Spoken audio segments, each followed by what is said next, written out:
ശ്രീ റെജി ലൂക്കോസ്, ആളുകൾ അമ്പരന്നിരിക്കുകയാണ് എന്താണ് ഈ സംഭവിക്കുന്നത് എന്നോർത്ത്. ആരാണ് ഈ എം ആർ അജിത് കുമാർ? കേരള പോലീസിലെ ഒരു പോലീസ് ഉദ്യോഗസ്ഥൻ മാത്രമാണോ? അല്ല, അദ്ദേഹം മുഖ്യമന്ത്രിയുടെ വലങ്കൈയാണ്.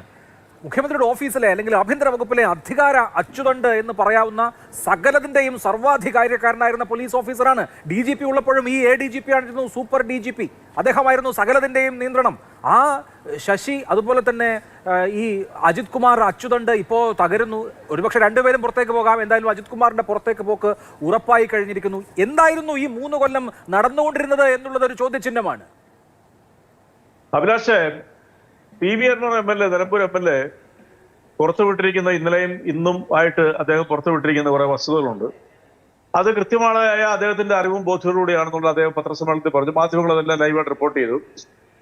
ഇന്ന് രാവിലെ ബഹുമാനപ്പെട്ട ഗോവിന്ദ മാഷ്, പാർട്ടിയുടെ സംസ്ഥാന സെക്രട്ടറി ഗോവിന്ദ മാഷ് കണ്ണൂർ വെച്ച് മാധ്യമങ്ങൾ, നിങ്ങൾ ഉൾപ്പെടെയുള്ള മാധ്യമങ്ങൾ അദ്ദേഹത്തിനോട് ചോദിച്ചപ്പോൾ അദ്ദേഹം പറഞ്ഞു, അദ്ദേഹം ഉയർത്തിയ അത്തരം ആരോപണങ്ങളെ കുറിച്ച് സർക്കാരും പാർട്ടിയും അന്വേഷിക്കും, ഉചിതമായ നടപടി സ്വീകരിക്കുമെന്ന് പറഞ്ഞു. കോട്ടയത്ത് ബഹുമാനപ്പെട്ട മുഖ്യമന്ത്രി പങ്കെടുത്ത പോലീസ് ഓഫീസേഴ്സ് അസോസിയേഷന്റെ സംസ്ഥാന സമ്മേളനത്തിന്റെ സമാപന സമ്മേളനത്തിൽ മുഖ്യമന്ത്രി ഇന്ന് ബഹുമാനപ്പെട്ട PV അൻവറിന്റെ വെളിപ്പെടുത്തലിന് തൊട്ടു മുമ്പ് തന്നെ അദ്ദേഹം സഗൗരവം പറഞ്ഞു, പൊതുസമൂഹത്തിൽ കുറെ ആരോപണങ്ങൾ വരുന്നുണ്ട്. അത് ഏത് ഉന്നത ഉദ്യോഗസ്ഥനാണെങ്കിലും ഏറ്റവും ഉന്നത ഉദ്യോഗസ്ഥനെ അന്വേഷിക്കും, നടപടി സ്വീകരിക്കുമെന്ന് പറഞ്ഞു. ഏതാണ്ട് തെറ്റുകൾ ചെയ്ത 108 പോലീസ് ഉദ്യോഗസ്ഥരെ പിരിച്ചുവിട്ടെന്ന് അദ്ദേഹം ഒരു കണക്ക് പറഞ്ഞു. 202ഓളം പോലീസ് ഉദ്യോഗസ്ഥർ ജോലി പോകത്തക്ക രീതിയിലുള്ള നടപടിക്രമങ്ങളുടെ വക്കത്തെത്തിയിരിക്കുകയാണ്. ഇവിടെ നിങ്ങളിപ്പോ ഈ സമയം വരെ ചർച്ച ചെയ്തത് 2021 മുമ്പ് സ്വർണ്ണക്കടത്ത്, കള്ളക്കടത്ത് എന്നൊക്കെ പറഞ്ഞുകൊണ്ട് കേന്ദ്ര ഏജൻസിൽ വന്നു മുഖ്യമന്ത്രിയുടെ ഓഫീസിൽ നിന്നാണ്. അവിടുന്ന് ഫോൺ കോൾ പോയി അവിടുമായിട്ട് ബന്ധപ്പെട്ടിരിക്കുന്നു, സ്വർണം പല രീതിയിൽ കടത്തുന്നു, കോൺസുലേറ്റിന്റെ പതിവ് പിന്നെ ഭാഗങ്ങളുണ്ട്, അങ്ങനെയുള്ള പല കഥകളും നമ്മൾ ചർച്ച ചെയ്തിട്ട് ഒരു ആവർത്തനം എന്നല്ലാതെ അതിനപ്പുറത്തേക്ക് പുതുതായിട്ട് ഒന്നും തന്നെ പഴയ കാര്യങ്ങളൊക്കെ വിടൂ. PV അൻവർ പറഞ്ഞ ഒറ്റ കാര്യം മാത്രം മതി. കരിപ്പൂർ എയർപോർട്ട് വഴി സ്വർണം കടത്തുന്നുണ്ട്. അങ്ങനെ സ്വർണം കടത്തുമ്പോൾ കസ്റ്റംസിൽ നിന്ന് കിട്ടുന്ന വിവരപ്രകാരം കസ്റ്റംസിന്റെ സ്കാനറിൽ പതിഞ്ഞാലും ചില ആളുകളെ കസ്റ്റംസ് അങ്ങ് വിടുകയാണ്. ഇവരെ പുറത്തു വെച്ച് പോലീസിന്റെ സംഘം ഡാൻസ് ഓഫ് ഏറ്റുമുട്ടലിലൂടെ ഇവരിൽ നിന്ന് സ്വർണം പിടിക്കുന്നു. അതിലെ പകുതി സ്വർണം അവരെടുക്കുന്നു, കസ്റ്റംസുമായിട്ട് ലാഭം പങ്കിടുന്നു. കേരള പോലീസ് ഇങ്ങനെ ഒരു കൊള്ള സംഘമായി പ്രവർത്തിക്കുന്നു എന്ന ആരോപണം ഭരണകക്ഷി MLA ഉയർത്തുകയാണ്. അതിന്റെ ഏറ്റവും മുകളിൽ ഈ ADGP ഉണ്ട് എന്ന് പറയുകയാണ്, കൊല്ലുന്നു ആളുകളെ എന്ന് പറയുകയാണ്, കൊള്ള നടത്തുന്നു എന്ന് പറയുകയാണ്, അനധികൃതമായി സ്വത്ത് സമ്പാദിക്കുന്നു എന്ന് പറയുകയാണ്. ഇതെല്ലാം നോക്കി P ശശി എന്ന പൊളിറ്റിക്കൽ സെക്രട്ടറി വെറുതെ ഇരിക്കുകയാണ്. അദ്ദേഹവും നമ്മളെപ്പോലെ ആഹാരം കഴിക്കുന്ന ആളല്ലേ എന്ന് ചോദിക്കുകയാണ്. ഇത് അഭൂതപൂർവമായ അത്യസാധാരണമായ വെളിപ്പെടുത്തലുകളാണ്. അല്ല അഭിലാഷേ, കേരള പോലീസ് മൊത്തം കള്ളക്കടത്തുകാരാണ്, പിന്നെ അതുപോലെ തന്നെയുള്ള തെറ്റായ മാർഗങ്ങൾ സ്വീകരിക്കുന്നതാണെന്നൊക്കെ നിങ്ങൾ അങ്ങനെ അടക്കലും വിമർശിക്കാതെ അങ്ങനെയൊന്നും പറയരുത്. അതൊക്കെ തെറ്റായ കാര്യങ്ങളാണ്. അത് PV അൻവർ വെളിപ്പെടുത്തിയതിന് ഞാൻ നിസ്സാരമായിട്ട് കാണുന്നില്ല. അദ്ദേഹം പറഞ്ഞത് ഈ MR അജിത് കുമാറിനും അതുപോലെ തന്നെ പത്തനംതിട്ട SPക്കും അതിനകത്ത് പങ്കുണ്ടെന്നും അദ്ദേഹം പറഞ്ഞതല്ല, ഞാൻ ഈ ആവർത്തിക്കേണ്ട കാര്യമില്ല. അത് അദ്ദേഹത്തിന്റെ ഭാഗത്തുള്ള തെളിവുകൾ സഹിതം മുഖ്യമന്ത്രി നാളെ കാണുമ്പോൾ അദ്ദേഹം ധരിപ്പിക്കും. ഇവിടെ വിഷയം അതല്ലല്ലോ. ഇവിടുത്തെ പ്രശ്നം എന്ന് പറയുന്നത് ഇത്തരം ആരോപണങ്ങൾ ഇതിന് മുമ്പ് ഉണ്ടായിട്ടുണ്ട്. ഇതേ MR അജിത് കുമാറിനെ കുറിച്ച് UDF സർക്കാർ ഭരിച്ചിരുന്ന കാലത്ത് 3 ആരോപണങ്ങൾ ഗൗരവമായിട്ട് വന്നിരുന്നതായിട്ടാണ് ഇപ്പൊ ഇന്ന് മാധ്യമങ്ങൾ പുറത്തുവിട്ടിരിക്കുന്നത്. ഒന്ന് സോളാർ കേസ്.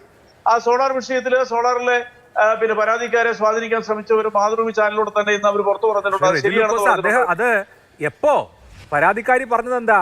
അത് എപ്പോ പരാതിക്കാരി സോളാർ പരാതിക്കാരി പറയുന്നത്, എന്നെ 2 പേരുടെ പരാതി പിൻവലിപ്പിക്കുന്നതിനേക്ക് അല്ലെങ്കിൽ 2 പേരെ കുറിച്ചുള്ള പരാതി ഒഴിവാക്കുന്നതിൽ ഇദ്ദേഹം ഇടപെട്ടു എന്ന്, MR അജിത് കുമാർ ഇടപെട്ടു എന്ന് പറയുമ്പോൾ ആർക്കെതിരെയാണ് ആരോപണം? P ശശിയെ കുറിച്ച് പറഞ്ഞത് P ശശി മുഖ്യമന്ത്രിയെ കാണാൻ പോലും ആ പരാതിക്കാരിയെ സമ്മതിച്ചില്ല എന്നുള്ളതാണ്. ഇപ്പൊ പണ്ട് ഐസ്ക്രീം പാർലർ കേസ് എങ്ങനെയാണ് ഒഴിവാക്കി കൊടുത്തത് എന്ന് നമുക്കറിയാം. അപ്പോൾ ഇത്തവണ മുഖ്യമന്ത്രിയുമായി ബന്ധപ്പെട്ട് നിൽക്കുന്ന ആളുകൾ സോളാർ കേസും ഒഴിവാക്കി കൊടുക്കാൻ നടത്തിയ പരിശ്രമങ്ങളെ കുറിച്ച് പറയുമ്പോൾ താങ്കൾ അത് മുൻ സർക്കാരിന്റെ തലയിലിടല്ലേ? അല്ലല്ല, പിന്നെ അഭിലാഷ് പറയുന്ന രീതിയിലൊന്നും ഞാൻ മറുപടി പറയത്തില്ല. ഞാൻ പറയാനുള്ള അവസരം തരണം. ഇവിടെ ഒരു കുറ്റവിചാരണ ബഹുമാനപ്പെട്ട ജോസഫ് മാത്യു സാർ നടത്തിയല്ലോ. അപ്പൊ അതിനെനിക്ക് മറുപടി തരാനുള്ള ബാധ്യതയില്ലേ? അതിന്റെ പകുതി സമയം എനിക്ക് അനുവദിക്കേ.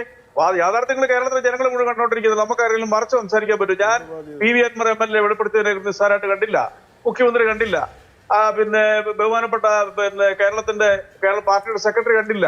ഞാൻ അതിനെക്കുറിച്ച് ഒരു എന്റേതായ വേഷനിലുള്ളത് ന്യായീകരിക്കാൻ ശ്രമിച്ചിട്ടുണ്ട്. പക്ഷെ ഞാൻ പറഞ്ഞ പൂർത്തിരിക്കണം. അദ്ദേഹത്തെ കുറിച്ച് പറഞ്ഞിരിക്കുന്ന ആരോപണങ്ങളെല്ലാം നിങ്ങൾ പറഞ്ഞോളാനേ, നിങ്ങൾ ചർച്ച ചെയ്യും, ഒരു പ്രശ്നമല്ല. അത് മുഖ്യമന്ത്രി തന്നെ അത് ഓൺ ചെയ്തിരിക്കുന്നു ഒരു പരിധിവരെ. അദ്ദേഹം അന്വേഷണ കമ്മീഷനെ അല്ല മുതിർന്ന ഉദ്യോഗസ്ഥരെ അന്വേഷിക്കുമെന്ന് പറയുന്നു. അത് പിന്നെ അല്ലെ, ഇത് ഇപ്പോ മുഖ്യമന്ത്രി ഈ 3-3.5 കൊല്ലം കഴിഞ്ഞ് അന്വേഷിക്കുന്നു പറയുന്നു എന്നുള്ളതിനപ്പുറത്ത് എന്തൊക്കെയാണ് ആരോപണങ്ങൾ? നോക്കൂ, കേരളത്തിലെ പോലീസ് എന്തൊക്കെയാണ് ചെയ്തുകൊണ്ടിരിക്കുന്നത്? കേരളത്തിലെ പോലീസിനെ കുറിച്ച് എന്തെല്ലാം പരാതികൾ നാട്ടുകാർക്കുണ്ടായിരുന്നു? ആ ഘട്ടങ്ങളിലൊക്കെ പോലീസിനെ ന്യായീകരിച്ചിരുന്ന, പോലീസിനെ പ്രൊട്ടക്ട് ചെയ്തിരുന്ന ആളാണ് മുഖ്യമന്ത്രി പിണറായി വിജയൻ. അദ്ദേഹം ചുമതല കൊടുത്ത, അദ്ദേഹം മുഖ്യമായി ചുമതല ഏൽപ്പിച്ച ആളാണ് ഈ ADGP. ഈ ആരോപണം മാത്രമല്ലല്ലോ, സ്വർണ്ണ കള്ളക്കടത്ത് നടത്തുന്നു, എതിർ രാഷ്ട്രീയ നേതാക്കളുടെ കേസുകൾ ഒത്തുതീർപ്പാക്കി കൊടുക്കുന്നു, മറുനാടൻ മലയാളിയുടെ കേസ് ഒത്തുതീർപ്പാക്കി കൊടുത്തു എന്ന് ആരോപിക്കുന്നു, അതുപോലെ തൃശൂർ പൂരം കലക്കിയെന്ന് ആരോപിക്കുന്നു. എന്ന് പറഞ്ഞാൽ സർക്കാർ എന്ത് ഉദ്ദേശിക്കുന്നോ അതെല്ലാം തച്ച് തകിടം മറിക്കുന്ന വിധത്തിൽ സകല കുഴപ്പങ്ങൾക്കും കൂട്ടുനിൽക്കുന്ന ആൾ എന്ന് ഇപ്പൊ PV അൻവർ മുഖ്യമന്ത്രിയുടെ സ്വന്തം വലം കൈയെ വിശേഷിപ്പിക്കുമ്പോൾ ഈ നാട്ടുകാർ അന്തം വിട്ട് നിൽക്കുകയാണ്. ഇതെന്താണ് സംഭവം എന്ന് ആലോചിച്ച്. നാട്ടുകാർ അന്തപ്പെട്ട് നിൽക്കുന്നില്ല. നിങ്ങളെ പോലുള്ള മാധ്യമങ്ങൾ കഴിഞ്ഞ 3-4 വർഷമായിട്ട് പറയുന്ന വാക്കുകളിൽ ജനം അന്തപ്പെട്ടിരുന്നെങ്കിൽ എന്നെ 2021 മാധ്യമങ്ങൾ പറഞ്ഞതാണെങ്കിൽ പോട്ടെ, PV അൻവർ CPM-ന്റെ MLA അല്ലേ? അദ്ദേഹം മാധ്യമ സ്ഥാപനം നടത്തുന്ന ആളാണോ?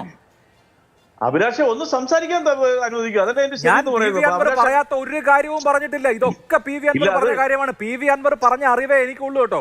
അതല്ലാതെ ഞാൻ എവിടെ നിന്നും ഗവേഷണം നടത്തി കണ്ടുപിടിച്ചതല്ല. PV അൻവർ പറഞ്ഞ കാര്യങ്ങൾ ഞാൻ ആവർത്തിക്കുക മാത്രമാണ് ചെയ്തത്. CPM-ന്റെ പ്രമുഖനായ ഒരു MLA കേരളത്തിലെ പോലീസിനെ കുറിച്ച്, വെറും പോലീസിനെ കുറിച്ചല്ല, മുഖ്യമന്ത്രിയുടെ സ്വന്തം പോലീസിനെ കുറിച്ച്, മുഖ്യമന്ത്രിയുടെ ഉറ്റ അനുചരനെ കുറിച്ച് പറഞ്ഞ മൊഴിമുത്തുകൾ ഞാൻ ആവർത്തിച്ചു എന്നേ ഉള്ളൂ സാർ.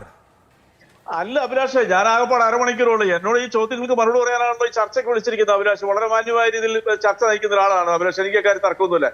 ഞാനൊന്ന് പറയാനായിട്ട് അനുവദിക്കുക. എനിക്ക് എന്താ മറുപടി ഇല്ല. ഞാനല്ലേ ഒരു മറുപടി ഇല്ലാത്ത ഒരാളാണ് ഈ ചർച്ച ഞാൻ പങ്കെടുക്കുമോ?